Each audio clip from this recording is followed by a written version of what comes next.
Magandang araw kaibigan! Tuloy po kayo sa Felicidad's Channel. Sa mga kwento ng buhay at pag-ibig na hinalukay sa natatagong baul ni Felicidad. Pero bago po tayo magpatuloy, huwag niyo pong kalilimutan na i-like ang video, i-subscribe ang channel, at i-click ang notification bell para lagi kayong updated sa mga parating pa na upload.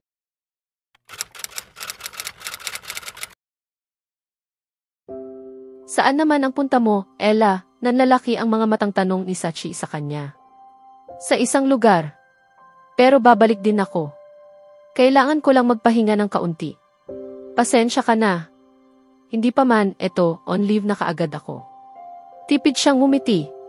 Kailangan niyang magpahinga kahit na saglit lamang. Hapong-hapo na siya. Pakiramdam niya ay na-drain siya ng husto. Wala yon. Basta't bumalik ka kaagad ha. Tumango siya. Saan ba talaga ang punta mo? Boracay siguro o Dakak. Kung saan ako may makukuha agad na plane ticket. Niyakap siya nito. Mag-iingat ka. Pangako mo na mag-enjoy ka ha? Tumango na lamang siya. Kapag may gwapong afam, uwi mo. Napangiti na siya. Subukan ko. Nakapamulsa lamang si Ramon sa loob ng kanyang opisina. Tanaw niya sa salaming bintana ang maingay na lungsod, ang mabilis na takbo ng buhay.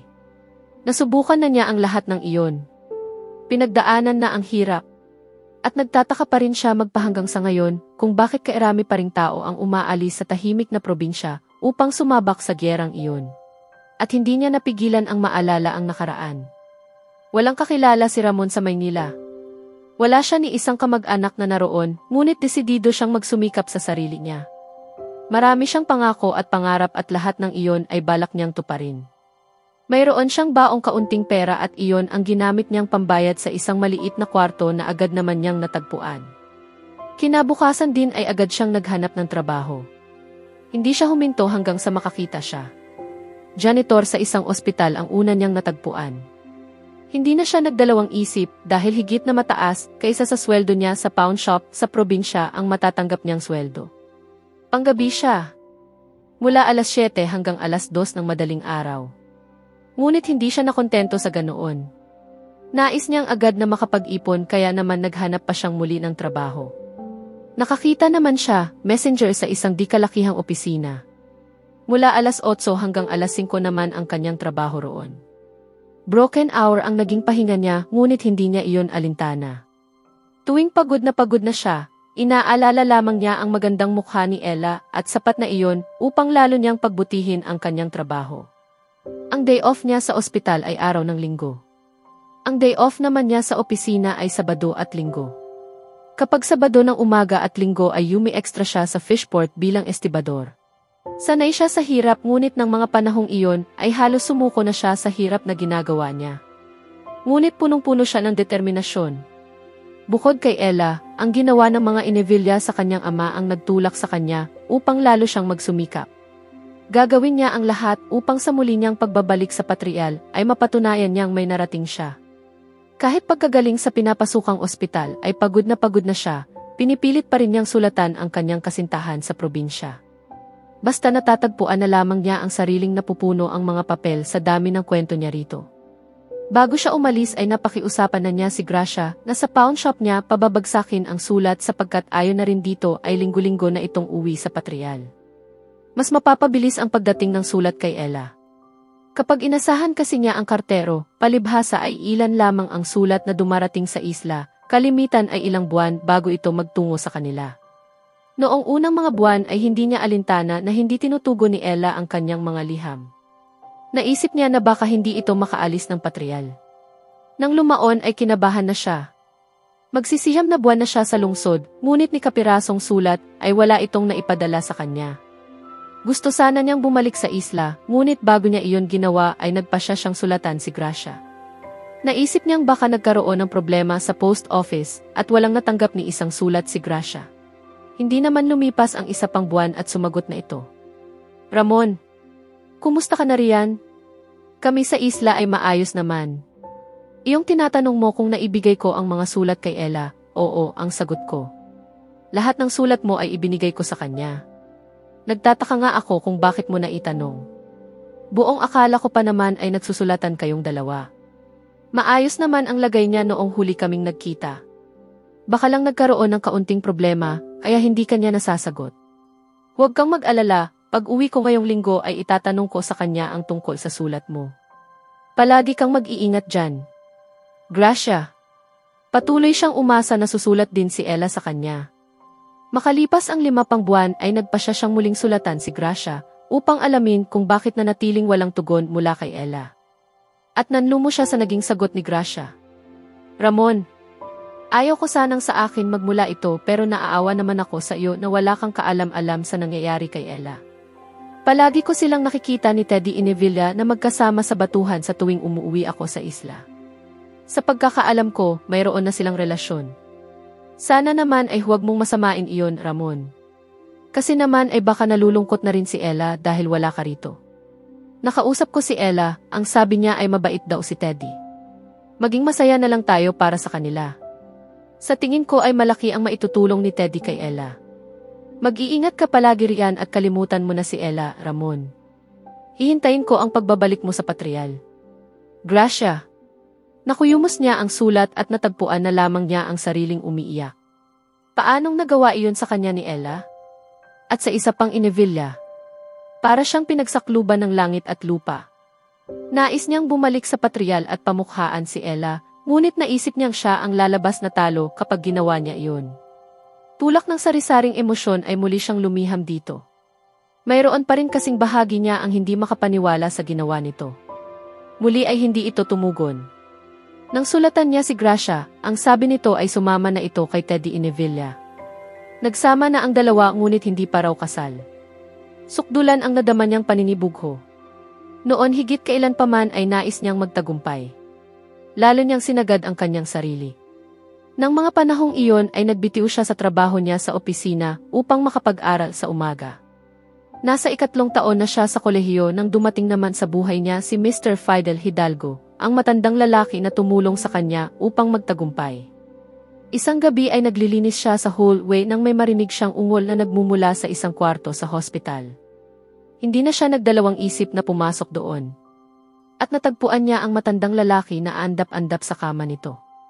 Ginising niya ito. Sir, anya habang niyugyog ang balikat nito.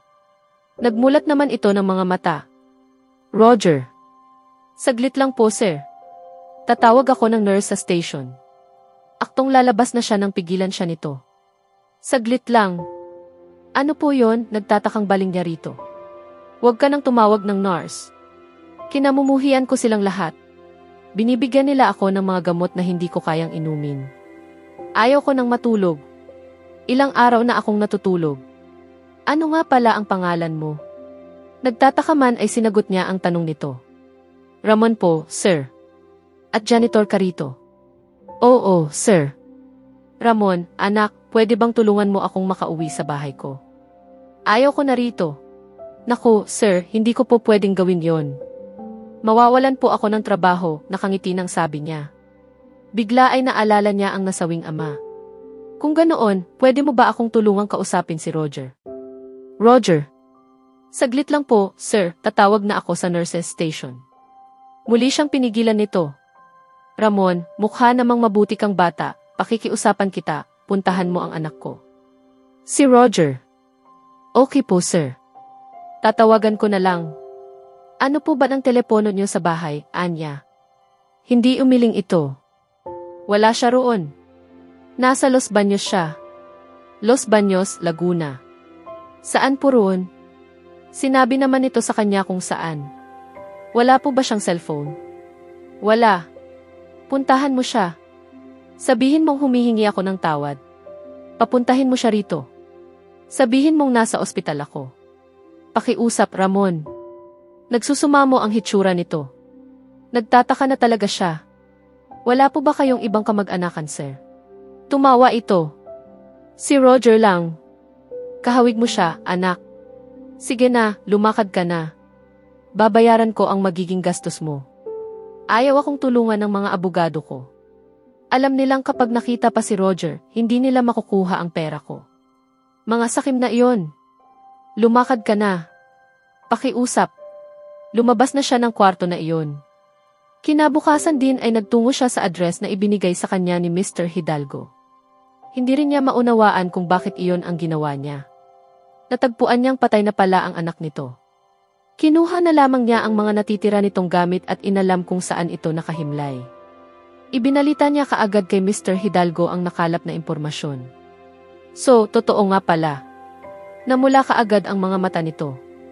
Akala ko, niloloko lang ako ng mga abogado ko. Pasensya ka na, Ramon. Ang totoo, ipinahanap ko na rin siya. Nagduda lang ako sa sinabi nila sa akin. Mabuti kang tao, Ramon. Iyan ba ang gamit niya? Turo nito sa maletang dala niya. Opo, sir. Buksan mo, Ramon. Hanapin mo kung nandyan iyong kwintas na may pendant na R. Nakita naman niya ang kwintas. Bigla na lamang itong napaiyak. Nangamba siyang baka atakihin ito sa puso. Akmang tatawag siya ng tulong nang magsalita ito. Huwag kang mag-alala, Ramon, maayos pa naman ako. Tumahan na ito. Isa ko pang pakiusap, kausapin mo ang doktor. Gusto kong madalaw ang puntod ni Roger. Pero janitor lang po ako rito, sir. Kung ganoon, tawagan mo na lang ang mga abogado ko. Nandyan sa drawer ang calling card. Kinabukasan ay dumating ang mga abogado nito. At hindi siya makapaniwala nang ipatawag siya ng mga ito. Pinag-resign siya ni Mr. Hidalgo at sinabing pag-aaralin siya. Hindi na siya nagdalawang isip pa. Naroon na ang susi ng lahat. Sa mansyon nito siya tumira at napamahal din naman ito sa kanya. Totoo ang concern na ipinakita niya rito. Madalas ay nag-uusap lamang silang dalawa nito. Nalaman niyang ito pala ang nagtaguyod ng Roger Furniture and Fixtures. Napakalaking negosyo niyon. Halos nalula siya sa yaman nito. Sinabi niya rito ang istorya ng buhay niya at ganoon din naman ito. Kapwa pala istoryang pampelikula ang mga buhay nila. Nilayasan nito ng anak na si Roger dahil hindi nakayanan ang ipinataw nitong pressure dito. Artist ang anak nito. Maging isang sikat na sculptor ang ambisyon, ngunit hinadlangan nito. Dahil wala ng pamilya, nang atakihin ito sa puso ay naratay sa ospital. Palagi itong nagwawala dahil sa anak nito kaya binibigyan ng sedatives. Naging parang ama na rin niya ito at matalik na kaibigan. Dinadalaw nila ang anak nito sa puntod. At nakabawi na ito sa ataking natamo. At nang makatapos siya ng kolehiyo, pinag-train siya nito ng husto. Pagkatapos ay buong tiwalang pinahawakan sa kanya ang negosyo nito. Pinagbuti niya ang lahat. Naging workaholic siya. Ito pa nga ang nagsabi sa kanyang huwag masyadong dibdibin ang trabaho. Ngunit nais niyang mas lalo pang palagin ang kumpanyang iyon. Nakaplano na sa isip niya kung paano gagantihan ang mga Inevilla at kung paano pamumukhaan si Ella. Kung paano ipaparanas dito ang lahat ng dinanas niyang hirap dahil dito. Pinagmukha siya nitong tanga, niloko. Ginamit lamang siya nito. At mas malinaw pa iyon sa sikat ng araw. Minahal niya ito ng sobra-sobra at halos ikamatay niya nang malamang sumama na ito sa isang Inevilla. Ipinangako nitong hihintayin siya, ngunit hindi pa man ay humanap na ito ng kapalit. Isang lalaki pang mula sa pamilyang kinamumuhian niya. Nakumpirma pa niya ang balita nang minsang dumalaw siyang muli sa patrial. Ang lahat doon ay nagsasabi na sumama na ito kay Teddy Inevilla. Ipinangako niya sa sarili na pagsisisihan ni Ella ang ginawa nito sa kanya. Kaya nagsikap siyang lalo, naghintay. Nang mamatay si Mr. Hidalgo, sa kanya naiwan ang negosyo nito. Pinagyaman niya iyong mabuti. Habang lumalaon ay lalo nang umiigting ang pagnanais niyang pamukhaan si Ella. Hayon siya, wala pa ring ibang laman ang isip kundi ang maamo nitong mukha habang ito ay nagpapasasa sa karangyaan ng mga Inevilla. Hanggang sa dumating na nga ang takdang panahon ng kanyang paniningil. Sa susunod na kabanata, maghaharap sa wakas si Ella at Ramon sa isang tahimik, ngunit matinding eksena kung saan lalabas ang mga matagal ng tinatagong hinanakit, katotohanan at damdamin. Matutuklasan din ni Ella ang malupit na kapalit ng mga desisyong nagawa niya noon, at marahil, ang pag-ibig na inaakala niyang patay na ay muling mabubuhay sa gitna ng sakit. Kaya abangan natin,